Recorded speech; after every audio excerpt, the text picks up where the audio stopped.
안녕하세요. 저는 70대 엄마입니다. 저는 홀로 아들, 딸 둘을 키웠어요. 남편은 화물차 운전을 하는 기사였는데 야간 운전을 하다가 사고로 세상을 떠났거든요. 갑자기 세상을 떠난 남편으로 인해 슬픔이 채 가시기도 전에 뱃속에 아기가 생겼다는 걸 알게 됐습니다. 그래서 남편은 우리 사이에 딸이 생겼다는 것조차 모른 채 세상을 떠났어요. 홀로 아들을 키우는 것도 막막했는데 또 자식이 태어난다는 생각에 한동안 고민이 많았습니다. 솔직히 나쁜 생각도 했어요. 딸을 낳지 않는 게 저랑 아들이 사는데 더 낫지 않을까 싶었거든요. 가뜩이나 남편도 떠난 마당에 왜 이런 시련이 오나 싶었죠. 그러나 곧 정신이 번쩍 들더라고요. 그래, 남편이 남기고 간 선물이다. 내 힘으로 잘 키워야 한다 결심했어요. 그때부터는 물불을 가리지 않고 일하며 자식들을 키웠죠. 그렇게 키운 아들, 딸은 장성해서 결혼도 했어요. 물론 딸도 결혼은 했었는데 지금은 이혼하고 저를 돌보고 있습니다. 제가 노환으로 몸이 안 좋거든요. 몇 년 전에는 뇌졸중으로 쓰러졌고 지금은 심근경색을 앓고 있어요. 두 자식을 다 결혼시킨 뒤 그렇게 됐는데 딸은 이런 저를 늘 마음 쓰여 했어요. 결혼 생활 중에 자주 못 와보는 걸 한스러워 하더니 이혼하고는 아예 저랑 같이 살겠다고 하더라고요. 처음엔 싫다고 했지만 결국 받아들였습니다. 자식한테 짐이 되지 않기를 그렇게 바랐는데 몸이 약해지니 마음도 약해지더라고요. 혼자 자식들 키우던 배짱은 어딜 가고 딸에게 의지해 살아가는 게 때때로 너무 미안해요. 그래도 딸은 자기 일도 열심히 하며 저랑 같이 살고 있는데 문제는 아들입니다. 아들은 동생이랑 저를 먹여 살리겠다고 일찍이 학업을 포기했어요. 그러지 말라고 그렇게 말렸는데도 엄마랑 여동생이 편히 사는 게 더 좋다고 자기 현실에 만족하더라고요. 그러다 제 동생이 좋은 대학도 가고 취업을 하자 지금의 며느리를 집으로 데리고 왔습니다. 결혼하고 싶은 여자예요. 사실 좀 당황했습니다. 아들이 사귄다고 알고 있던 여자가 아니더라고요. 며느리는 한눈에도 비싼 옷에 가방까지 들고 있었습니다. 어머님, 처음 뵙겠습니다. 같은 회사에서 만났어요. 저는 그 회사 간부고요. 간부라고요? 회사 간부식이나 되는 사람이 왜 우리 아들을... 사랑해서요. 성실하고 착한 사람이잖아요. 며느리는 보이는 것만큼이나 당당한 성격이었어요. 사실 우리 집안이 너무 기우는 것 같아 걱정되긴 했어요. 그래서 아들에게 물었죠. 너무 차이나는 결혼 같은데 어떻게 만난 거야? 전에 사귀던 여자친구는 어쩌고? 저였어. 결혼하자고도 했었는데 우리 집이 너무 가난해서 싫대. 사실 그래서 며칠 동안 회사를 못 나갔는데 며칠 만에 회사에 갔더니 그 사람이 약을 사다 주더라고. 네 신부감이? 사장 운전기사인 너를 어떻게 알고? 저 사람 사장님 딸이야. 뭐? 알고 보니 며느리는 그 회사 사장의 딸이었습니다. 그 집에서 반대하지 않았냐 물으니 아니나 다를까 반대가 심했다고 하더라고요. 원래는 몇 달 전에 청혼을 받았는데 사장님이 반대를 많이 하셔서 엄마한테 이제야 소개한 거야. 아니, 잠깐만. 청혼을 받았다고? 솔직히 나도 놀랐어. 좋아서 만나긴 했지만 결혼까지는 꿈도 못 꿨거든. 근데 그 사람이 자기는 조건 같은 거 안 본다고 사람 하나 본다면서 결혼하자고 하더라고. 그럼 이제는 허락을 받은 거야? 어렵게 받았어. 그러니까 엄마는 반대 안 했으면 좋겠는데. 엄마도 반대야? 해준 게 뭐 있다고 아들의 결정에 걱정하고 만류를 하겠어요. 결국 저는 아들의 결혼을 허락했고 아들이 싱글벙글 웃더라고요. 며느리가 좋긴 한가 보다 싶어서 마음이 짠했어요. 가난해서 결혼조차 꿈꾸지 못했다니 제가 죄인이 된 기분이었죠. 집은 어쩌려고? 처가에 들어가서 살려고. 뭐? 처가살이를 하겠다고? 아버님이 혼자 사시거든. 장모님이 아내가 어릴 때 돌아가셔서 그래서 내가 그러자고 했어. 아, 정말이야? 네 처가 원한 건 아니고? 아니야. 우리 와이프는 혼자 살던 집도 있어. 아, 내가 그러자고 했어. 아버님 운전도 계속 해야 하니까 차라리 같이 사는 게 더 편하겠다 싶어서. 계속 운전기사를 하겠다고? 그게 내 일이니까.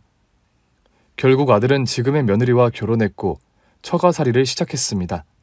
솔직히 저는 속이 아니었어요.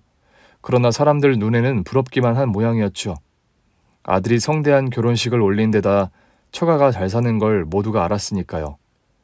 문제는 아들이 정말 결혼 후에도 계속 운전기사 노릇만 한다는 거였습니다. 제 욕심이었을까요? 아무리 아들이 그렇게 말해도 장인이 회사 주인인데 설마 운전기사로 살까 싶었어요. 저랑 여동생에게 보탬이 되겠다고 일찍이 고생만 한 아들이었기에 처가 덕을 보며 좀 편하게 살기를 바랐던 것 같아요. 그러나 결혼 후 몇 년이 지나도 아들은 사돈의 운전기사 노릇만 했습니다. 하루는 아들이 맛있는 점심을 사준다기에 나갔는데 그날도 제 장인어른 차를 몰고 왔더라고요. 운전하다가 온 거야? 아버님이 거래처 사장님이랑 점심 약속이 있으셔서. 그때마다 너는 이렇게 따로 점심을 때우는 거야? 늘 해오던 일인데 뭐. 네 장인어른도 네가 운전하는 걸 좋아하셔? 내가 하는 걸 편안해 하시긴 하지. 그게 아니라 너한테 다른 일 하라고는 안 하셨어? 하셨지.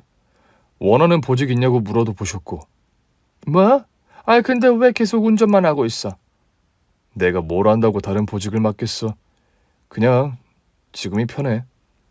그러나 어쩐지 아들의 안색이 안 좋아 보이더라고요.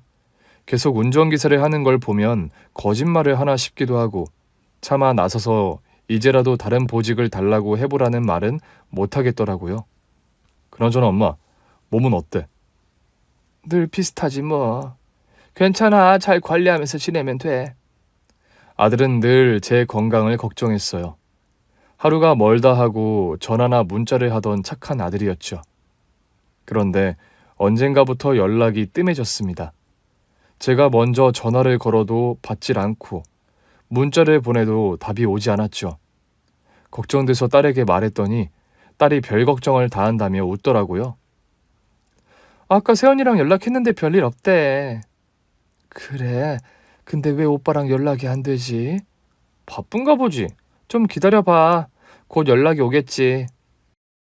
혹시 세연이 임신은 안 했대? 그런 말은 없던데? 저는 며느리가 늘 어려웠어요. 먼저 연락하기도 어렵고 연락이 와도 어렵더라고요.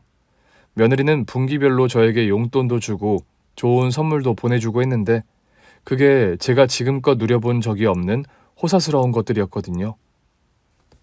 부담스러워서 돌려주고 싶다가도 돌려주면 또 섭섭해할까봐 그러지 못했죠.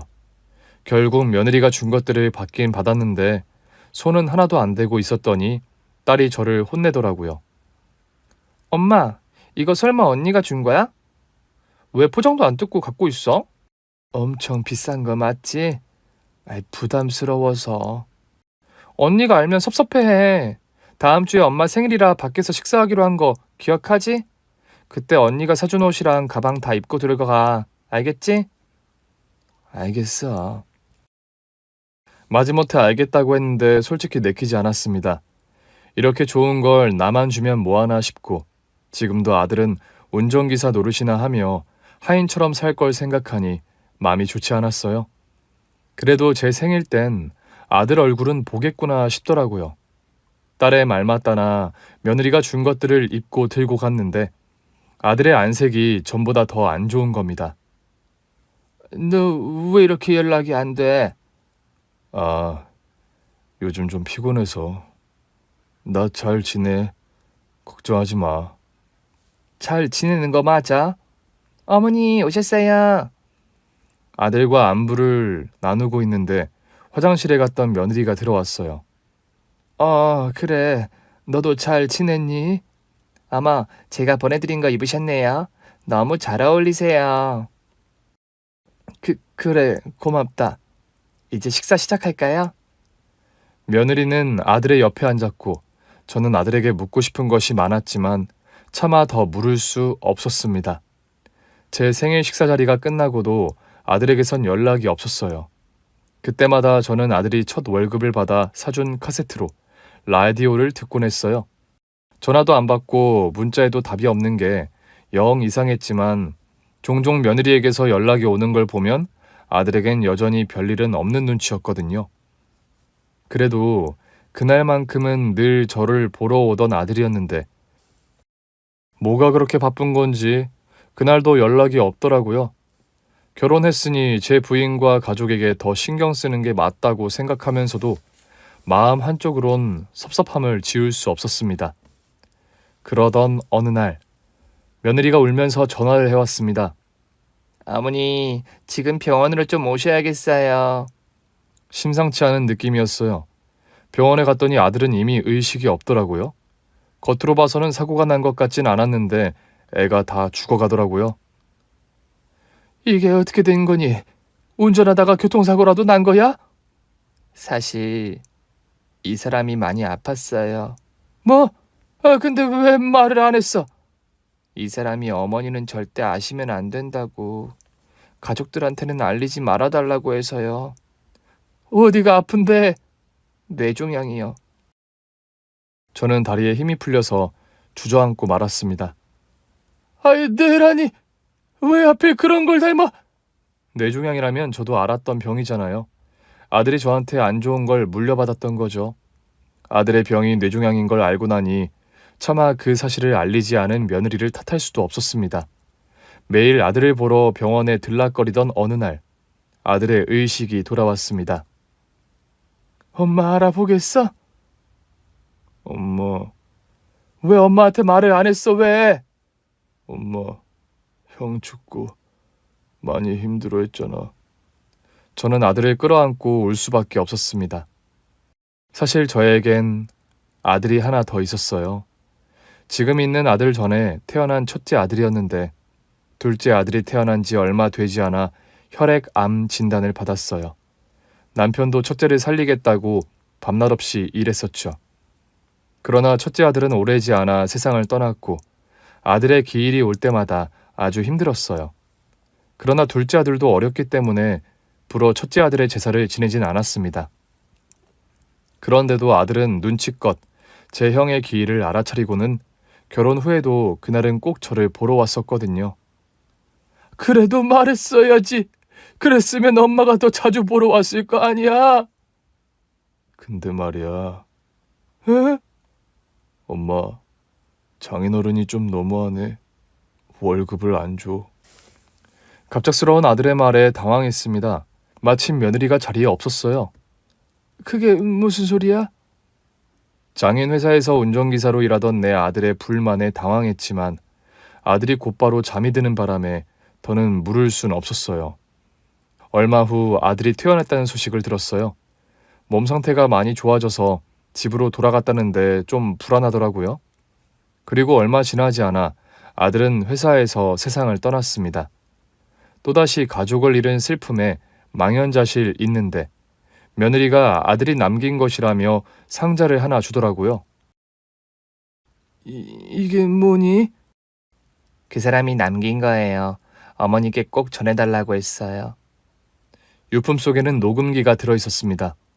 설마 아들이 무슨 말을 남긴 건가 싶어 녹음기를 튼 순간 저는 경찰서로 달려갈 수밖에 없었습니다. 경찰서로 가면서 며느리에게 전화를 걸었습니다. 우리 아들이 월급을 못 받았다고 말한 적이 있는데 사실이니? 네? 월급을 못 받았다니 그럴 리가요. 통장 내역 좀 보내봐라. 아, 네, 지금 보낼게요. 근데 어머니, 일단 보내라니까. 며느리는 저에게 아들의 통장 내역을 보냈고 저는 꼬박꼬박 들어온 월급을 확인할 수 있었습니다. 어머니 보셨죠? 괜찮으세요? 바뀌신 것 같은데 어디 가시는 거예요? 우리 아들이 녹음기를 남겼어. 어머니께 남긴 유품 중에 있더라고요. 넌 안 들어봤니? 네, 어머니께 남긴 거니까 제가 먼저 들으면 안 될 것 같아서요. 안 그래도 궁금했는데 저도 들어도 되는 거예요? 우리 아들이 단기 기억 상실증을 앓았다고 하는데 사실이니? 저도 나중에 알았어요. 자꾸 사람이 깜빡깜빡하길래 뇌종양의 영향인 줄만 알았지 기억 상실까지 오는 줄은 꿈에도 몰랐거든요. 그래서 나한테 연락을 안 했던 모양이야. 네. 녹음기에 그날 나한테 하고 싶은 말을 남겼더라고. 남편이 늘 그랬어요. 어머니께서 자기가 첫 월급 선물로 사드린 카세트로 라디오를 많이 들으신다고. 그래서 그 녹음기에 어머니께 남기고 싶은 말을 남겼으니까 자기 떠나면 꼭 전해달라고요. 너한테는 듣지 말라고 하든? 그런 말은 안 했는데 제가 안 들은 줄 알았을 거예요. 제가 늘 강조했던 게 아무리 부부라도 프라이버시는 존중하자는 거였거든요. 그래서 남편이 계속 아버지 기사 노릇하겠다고 했을 때도 제 맘대로 뜻을 꺾진 않았어요. 그 사람이 선택한 일이기도 하고 그 사람이 가장 잘한다고 자부한 일이기도 했거든요. 그랬구나. 그런 줄도 모르고 내심 섭섭해하고 있었어. 어머니 입장에선 당연히 그러셨겠죠. 근데 어머니 아들이 얼마나 고집이 센데요. 저도 여러 번 다른 보직으로 가는 건 어떠냐고 제안은 했었어요. 그랬구나. 그런 줄도 모르고 월급 못 받았다는 말이 마음에 걸렸었어. 근데 차마 아픈 아들을 돌보는 너한테 그것까진 못 묻겠더라고. 이제라도 물어봐 주셔서 감사해요. 어머니께서 물어봐 주셔서 저도 대답할 수 있었잖아요. 그래. 그러나 차마 녹음기 속 아들의 유언을 며느리에겐 전할 수가 없더라고요. 어머니, 저도 남편 목소리 좀 들려주세요. 그 사람이 옆에 없으니까 그리워서 견딜 수가 없어요. 어떻게 우리 아들을 사랑하게 됐니? 가난한 집 아들에 내세울 거 하나 없었을 텐데. 어머니께 말씀드린 그대로예요. 착하고 성실해서 좋았어요. 아빠 운전기사라 몇 번 차도 타봤는데 운전도 참 편하게 잘하더라고요. 왜 운전하는 거 보면 그 사람의 성격이 보인다고 하잖아요.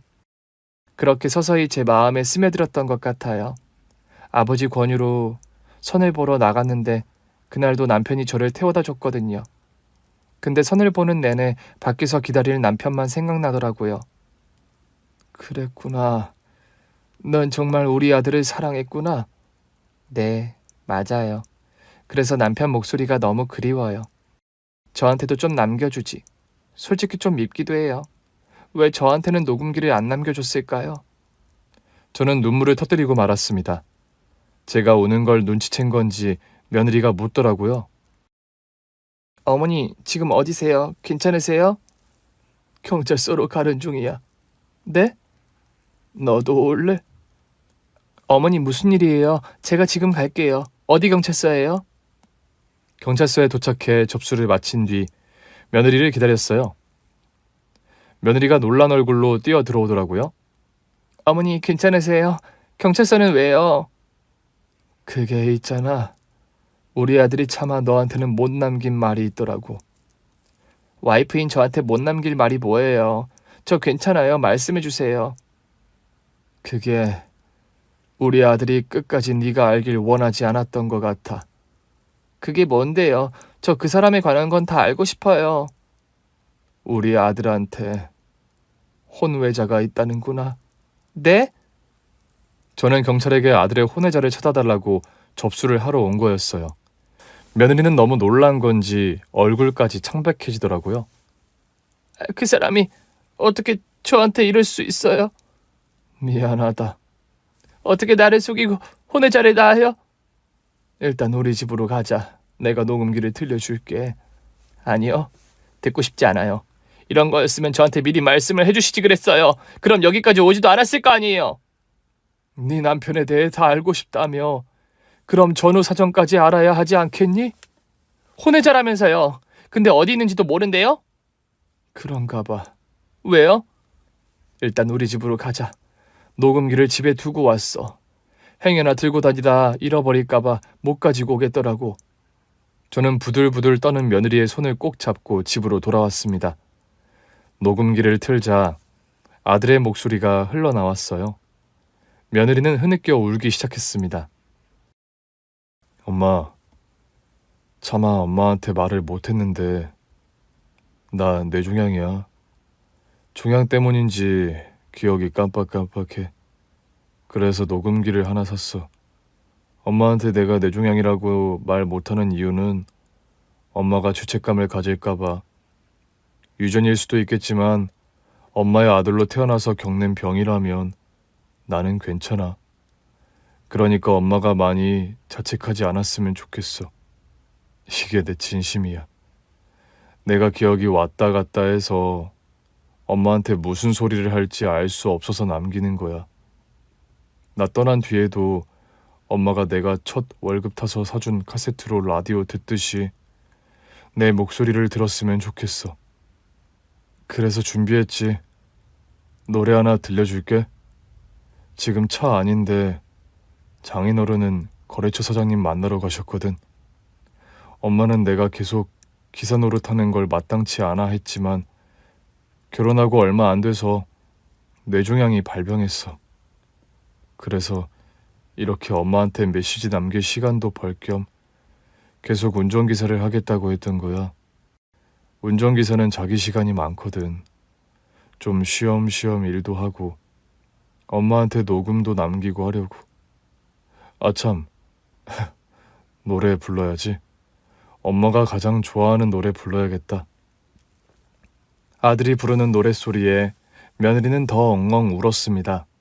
나쁜 자식. 어머니 아들 정말 나빠요. 혼외자가 있으면서 나한테는 한마디도 안 남기는 게 말이 돼요? 내가 미안하다. 날 원망하거라. 아들의 녹음본은 문제의 혼외자에 관한 내용까지 이르렀습니다. 엄마, 이제 정말 나한테 시간이 얼마 없는 것 같아서 엄마한테 이 얘기를 해야 할 것 같아. 너무 놀라지 마. 나 혼외자가 있어. 내 자식이 있더라고. 근데 나도 몰랐어. 전에 사귀던 여자친구 기억나지? 나 가난하다고 버렸던 건 그 친구. 그 친구가 내 애를 낳았나 봐. 얼마 전에 연락이 왔는데 그 애를 버린 것 같아. 외국에서 새로운 남자랑 새 출발한다면서 전화가 왔는데 내 자식이니까 존재는 알려줘야 할 것 같다며 말하더라고요. 내가 찾아보려고 했는데 기억이 온전치 않으니까 진전이 안 되네. 엄마가 좀 찾아줄 수 있어?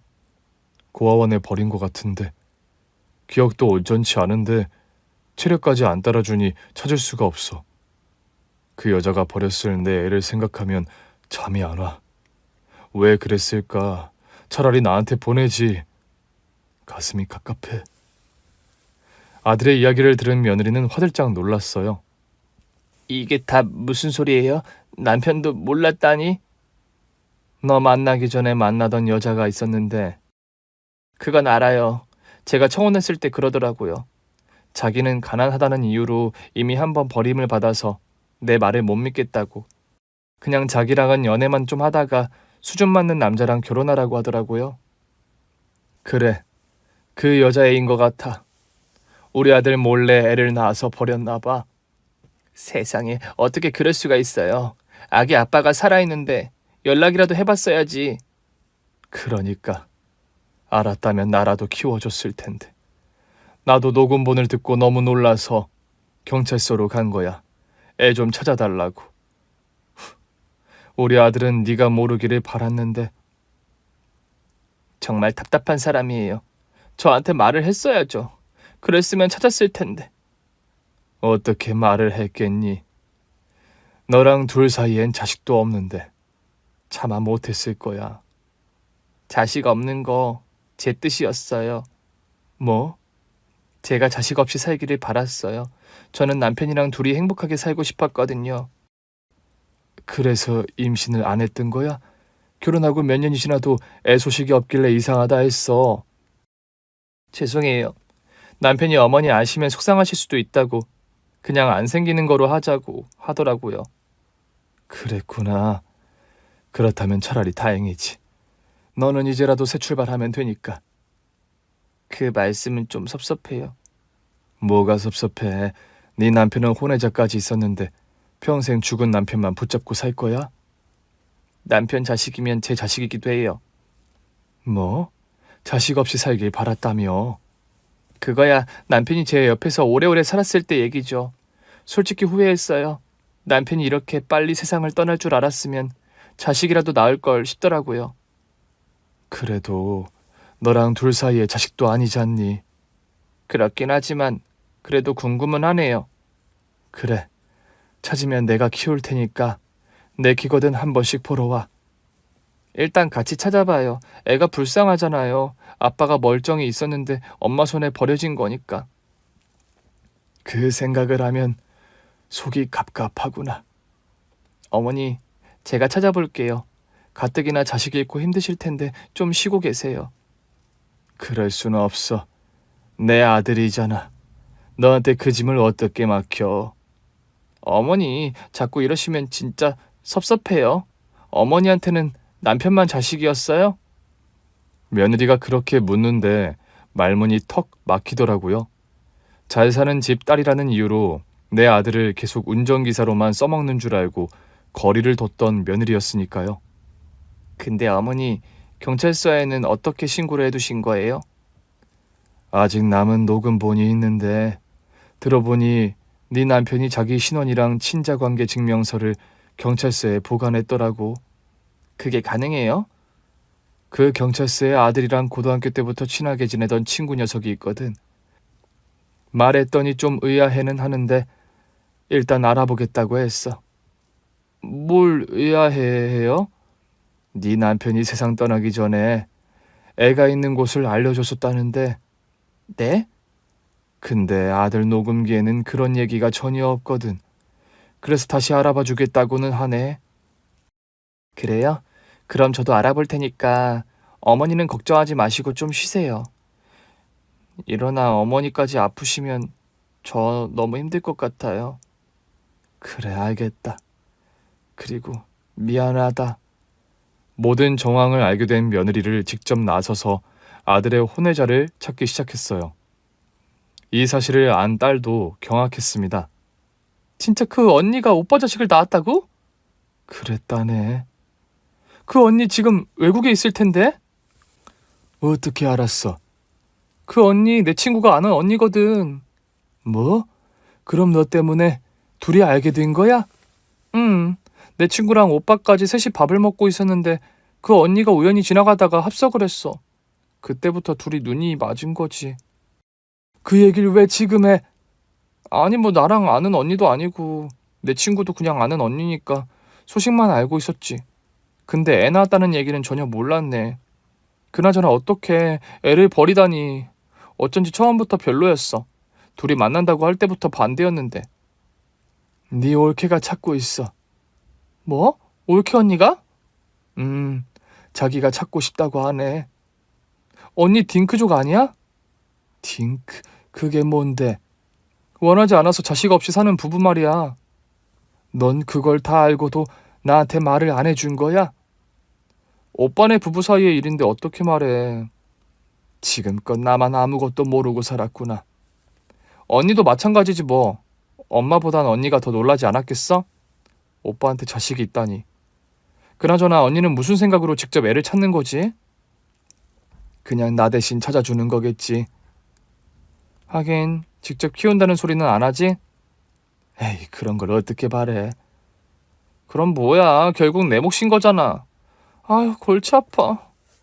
딸은 오빠에게 혼외 자식이 있다는 말에 머리가 아픈 모양이었어요. 그럴 만도 했죠. 제가 몸이 성치 않으니 결국 제 몫이라는 생각에 마음이 무거운 모양이었습니다. 저는 결국 딸의 앞에서도 죄인이 됐습니다. 그렇다고 차마 네 몫이 아니라는 말은 못하겠더라고요. 그래도 오빠가 남긴 게 더 있어. 남기긴 뭘 남겨. 설마 자식이 둘인 건 아니지? 얘도 참, 오빠가 보험을 들어놨었더라고. 어? 녹음본 들어볼래? 저는 딸에게 아들이 보험에 대해 말한 부분을 들려줬어요. 엄마, 염치없지만 내 자식도 좀 부탁할게. 대신 내가 들어둔 보험이 꽤 있는데 나 가고 나면 사망보험금으로 돈이 꽤 나올 거야. 내가 늘 운전을 하니까 혹시 몰라서 엄마 앞으로 들어둔 건데 그거 하나 다행이었네. 그걸로 우리 애 좀 부탁해. 엄마 병원비로도 쓰고 우리 아들 키우는데도 써주면 좋겠어. 그리고 유품 중에 내 월급 통장도 있을 거야. 엄마 통장에 넣었으니까 엄마가 가져다 써. 어차피 우리 와이프는 돈이 많아서 내 월급에는 관심도 없고 내 용돈으로 쓰라고 했었거든. 딸은 한숨을 내쉬었습니다. 돈만 있다고 애가 크는 건 아니잖아. 그래도 없는 것보단 낫겠지. 사실 딸이 이혼한 이유가 사위가 바람을 피워서였거든요. 딸은 어떤 이유로든 오빠에게 혼외가 있다는 사실이 영 못마땅한 눈치였어요. 그러다 얼마 후 경찰서에서 손자를 찾았다는 연락이 왔어요. 며느리에게 알릴까 말까 고민하던 딸이 그러더라고요. 알리긴 뭘 알려. 언니 그러고 가서 연락 없다며. 아무래도 바빴겠지. 네 오빠 장례 치르느라 못한 회사 일도 많을 거고. 그렇지만 이게 다 무슨 의미겠어. 당시에야 오빠 자식이 있다고 하니까 언니도 감정적으로 궁금했겠지만 시간 지나고 나니 괜한 소리를 했다 싶지 않았겠어? 어찌됐든 아무리 오빠가 몰랐다고 해도 혼외자잖아. 언니 기분이 좋을 수가 없지. 그냥 우리 둘이 가서 데리고 오자. 그리고 조용히 키우자. 딸은 체념한 듯 저와 함께 아들의 혼외자를 찾으러 갔고 그 애가 있다는 고아원에 도착한 순간 눈물을 흘렸습니다. 그래도 그렇지 어떻게 애를 이런 데다 버려? 안내를 받아 원장실로 갔더니 그 애가 우리 아들과 똑 닮은 눈으로 우리를 보더라고요. 세상에 우리 아가 이리 와봐. 할머니가 안아줄게. 제가 팔을 펼치자 아기가 저에게 아장아장 걸어오더라고요. 그 모습을 보던 딸도 결국 또 울고 말았습니다. 유전자 검사를 안 해봐도 그냥 우리 아들의 자식인 걸 알겠더라고요. 네 오빠 어릴 때랑 똑같이 생겼어. 나도 기억나. 오빠 어릴 때 사진. 이미 아들의 경찰 친구가 모든 절차를 밟아둔 터라 우리는 손자를 데리고 집으로 돌아왔어요. 애가 어찌나 씩씩하고 건강해 보이던지 아직 어린애라는 게 그나마 다행이다 싶더라고요. 고아원에 버려진 걸 커서 기억할까? 못할 수도 있어. 이제부터 우리가 사랑을 듬뿍 줘야지. 그나저나 막상 데려오니 나도 걱정이다. 지금이야 내가 보면 되지만 너도 새 출발해야 할 텐데. 뭘 어떡해. 오빠가 남긴 조카인데 새 출발을 하더라도 책임지고 키워야지. 잠든 손자의 얼굴을 보는데 우리 아들을 키우던 때가 생각나더라고요. 그때 더 많이 사랑해 줄걸. 첫째 떠나보내고 너무 슬퍼서 많이 예뻐해 주질 못했어. 그래서 걔가 그렇게 머슴처럼 살았나 싶어. 공부도 관두고 그저 나랑 너 먹여 살리겠다고 일만 하고. 그 순간 아차 싶었습니다. 딸에게는 큰애의 이야기를 한 적이 없었거든요. 나는 큰오빠를 본 적도 없어서 몰랐는데 어느 날 엄마가 너무 슬퍼하길래 이상해서 보고 있으니까 작은 오빠가 알려주더라고. 원래 나한테 오빠가 한 명 더 있었다고. 알고 있었어? 알고 있었지. 엄마가 모르는 게 꽤 많다니까? 참내, 니들 둘이 이렇게 우애가 좋은지 몰랐다. 우애가 나쁠 게 뭐 있어. 오빠가 나한테 얼마나 잘했는데. 막막하긴 한데 내가 잘 키울게. 엄마도 걱정 그만해. 이렇게 보고 나니까 그냥 마음이 가네. 딸이 손자의 이마를 가만히 넘겨주더라고요. 그때였습니다. 초인종 소리에 저랑 딸 둘 다 깜짝 놀랐어요. 얼른 나가봐. 애 깨겠다. 그런데 조금 뒤 딸이 잔뜩 굳은 얼굴로 방으로 들어오더라고요. 왜 그래? 그게 언니가 왔어. 거실로 가보니 며느리가 긴장한 얼굴로 앉아있더라고요. 왔니? 어머니, 왜 말씀 안 하셨어요? 애를 찾았는데 이미 보호자들이 데리고 갔다고 해서 바로 온 거예요. 알게 됐구나. 우리 아들 경찰 친구가 알려줬어. 아들한테 알려준 곳이랑 같은 곳이라고는 하는데 원장님 말로는 우리 손자를 찾아온 사람은 없었대. 아무래도 듣고도 잊은 게 아닌가 싶다. 뇌종양 때문에 단기기억 상실증이 있었으니까 그랬을 수도 있겠어요. 저한테도 바로 연락 주시지 그랬어요. 나는 네가 연락도 없고 그래서 찾기 힘든가 보다 했지. 계속 찾으면서 회사 일까지 하느라 연락을 못 드렸어요. 애는요? 자, 아직 어린애라서 낯도 안 가리고 잘 따라왔어. 밥은 잘 먹어요? 다행히 아주 건강해 보이는구나. 저도 봐도 돼요? 그럼 봐도 되지. 근데 괜찮겠니? 그래요, 언니. 저도 걱정돼요. 괜히 언니 마음만 상할까 봐. 아가씨까지 이럴 거예요. 내가 마음이 왜 상해요. 오빠도 몰랐던 혼외자고 오빠가 그렇게 애타는 마음으로 유언까지 남긴 아들인데 저도 보고 싶어요. 물론 처음엔 바람 피운 줄 알고 화도 났었지만요.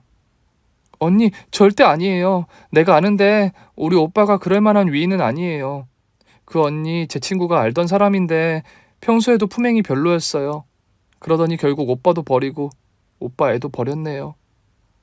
오빠랑 애가 불쌍하죠 뭐. 며느리는 방에서 잠든 손자를 보더니 바로 눈물을 터뜨렸어요. 우리 남편 잘 때랑 얼굴이 똑같아요. 그렇지. 나도 고아원에서 보는 순간 그냥 알겠더라고. 우리 아들 자식인 거. 그때였어요. 우리가 시끄러웠는지 애가 칭얼대기 시작하더라고요. 안아서 달래려고 손을 뻗었는데 저보다 빨리 며느리가 손자를 안았습니다. 네가 고생이 많다. 못된 엄마 만나서 아빠 한번 못 보고.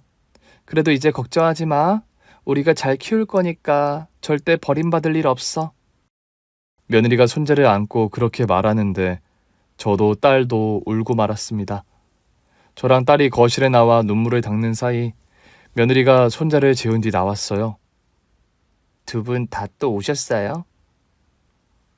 자꾸 눈물이 난다.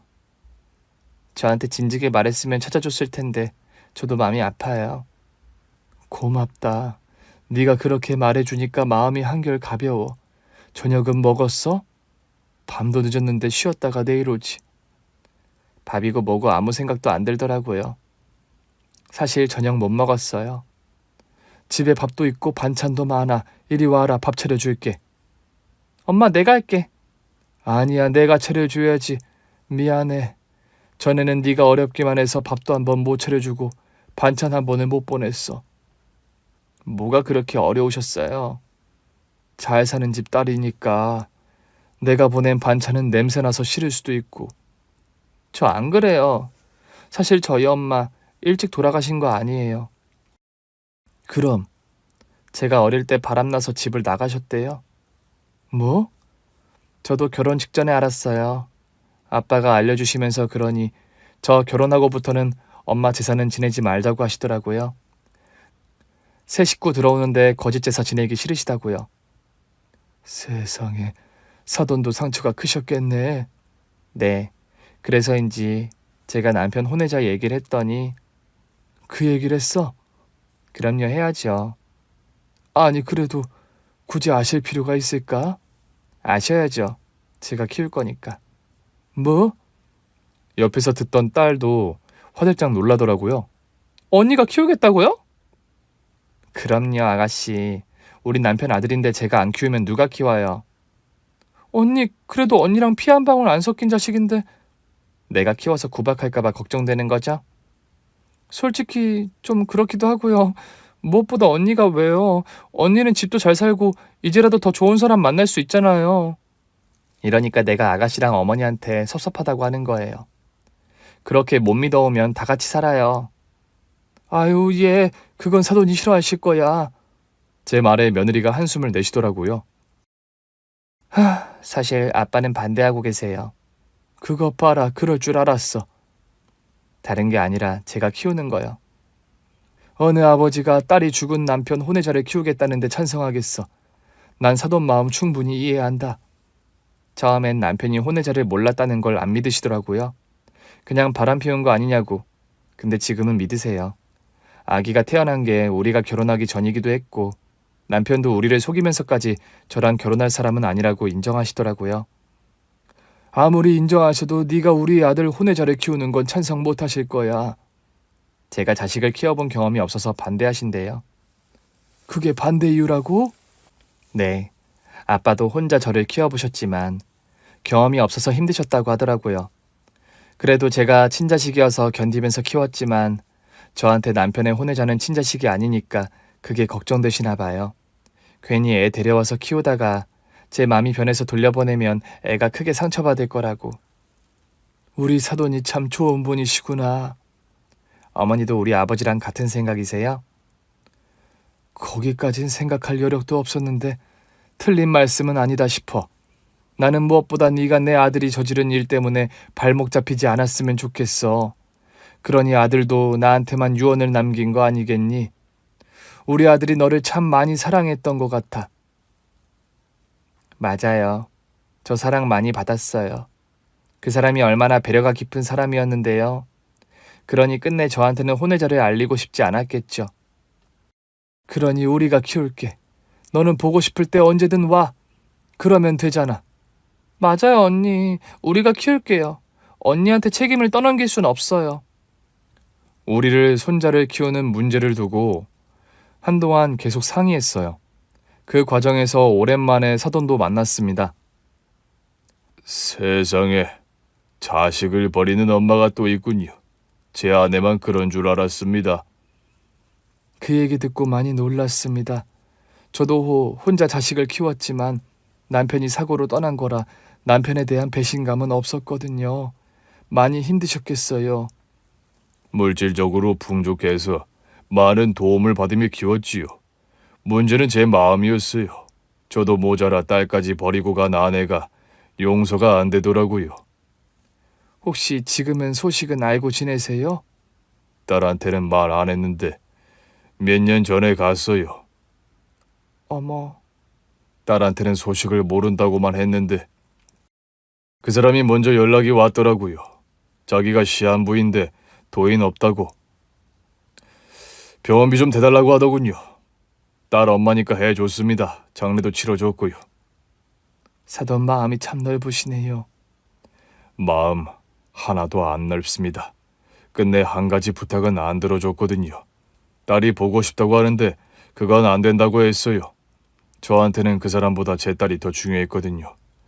사실 지금도 종종 후회합니다. 딸에게 솔직하게 말하고 엄마가 보고 싶어 했다는 사실을 말해줄 걸 그랬나. 근데 다시 돌아가도 안 알려줬을 거예요. 차라리 모르고 사는 게 덜 아플 것 같아서요. 저는 그랬거든요. 그 사람이 다시 연락 온 후로 겨우 가라앉히고 살았던 마음이 다시 부글거리더라고요. 언젠가는 알려주실 거죠? 그래야겠죠. 그래서 사부인께 감사하고 있어요. 예? 제가 뭘 했다고요? 사부인은 감추지 않고 제 딸한테 다 말씀해 주셨잖아요. 저는 우리 며느리한테 평생 죄인이죠. 우리 아들한테 혼외자가 있는 것도 모르고. 사부인이 모르고 싶어 모르신 것도 아니고 우리 딸도 사부인을 충분히 이해하고 있습니다. 그러니 그 아들을 자기가 키운다고 하겠죠. 그러게나 말입니다. 참 따님도 잘 키우셨어요. 심성이 어찌나 고운지. 하지만 저도 반대예요. 우리 아들이 남긴 건 제가 지고 살아야죠. 그래서 저도 사부인께 한 가지 부탁을 드리고 싶은데요. 예, 부탁이요? 우리 딸이 후견인이 되는 건 어떨까요? 후견인이라면? 평생 애가 잘 클 수 있게 돕기도 하고 종종 만나서 정도 나누면 좋겠다 싶어서요. 우리 애가 제 남편을 끔찍이 사랑했거든요. 애가 자기 남편을 너무 닮아서 벌써 정이 들었다고 하더라고요. 근데 제 딸이 뭘 안다고 애를 키우겠어요. 그래도 연을 이어가고 싶다고 하니 후견인이 어떨까 생각하고 있습니다. 사부인께서 허락하시면 딸에게도 말하려고요. 제가 무슨 염치로 도움까지 받겠어요. 그냥 우리 며느리가 보고 싶으면 언제라도 와서 보라고 해주세요. 그 정도 마음이면 계속 연을 이어가시겠다는 뜻인 거죠. 그럼요. 며느리도 자식인걸요. 그럼 후견인도 허락하신 거로 이해하겠습니다. 예? 아유, 제가 무슨 염치로. 부디 받아주십시오. 저는 제 딸에게 차마 애는 못 맡길 것 같거든요. 회사하고 일밖에 모르는 애가 육아를 어떻게 하겠습니까? 부디 사부인께서 잘 키워주시고 우리 딸이 원하는 만큼 도울 수 있게 해주십시오. 부탁드립니다. 이렇게라도 우리 서희에게 못해준 걸 저도 갚고 싶어요. 그 친구가 저한테는 월급 외에는 일절 받은 게 없거든요. 너무 나한테 정을 안 준다 싶어서 섭섭할 정도였죠. 아유, 죄송합니다. 아니요. 그만큼 정직하고 신실한 친구였습니다. 제가 참 좋아했는데 이렇게 빨리 보낼 줄 알았으면 사위가 원하지 않아도 뭐라도 더 줬을 텐데 시간이 많을 줄만 알았어요. 지금도 사위랑 같이 차 타고 다니면서 두런두런 이야기 나누던 시간이 아주 그립습니다. 사돈과의 만남은 저에게도 큰 위로가 되었습니다. 결국 저는 며느리가 손자의 후견인이 되는 것을 허락했고 며느리도 못내 아쉬워하면서도 받아들였어요. 대신 한 가지 조건을 걸더라고요. 제가 양육은 포기할 테니까 대신 제 선물 하나만 받아주세요. 그러면서 우리 세 식구가 살 집을 마련해 주더라고요. 그것도 아주 근사한 집으로요. 하가, 이건 너무 과하다. 우리 셋이 사는데 뭐 이렇게 큰 집이 필요하다고. 이거 안 받아주시면 제가 아기 키울 거예요. 둘 중 하나 선택하세요. 아, 너도 참. 제가 후견인이잖아요. 좋은 집에서 잘 컸으면 좋겠어요. 매달 양육비도 드릴 거고 필요한 건 다 해줄 거예요. 우린 남편 대신이잖아요. 너도 약속 하나만 해. 저는 며느리의 손을 꼭 잡았습니다. 좋은 사람 생기면 언제든지 재혼하겠다고. 후견인도 언제든 그만둬도 돼. 그냥 할 수 있을 때까지만 해. 그럴게요. 대신 어머니도 제가 자식 노릇하는 거 다 받아주세요.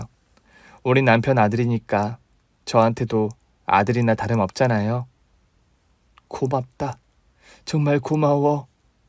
아들 덕분에 저는 새로운 가족이 여럿 생겼어요.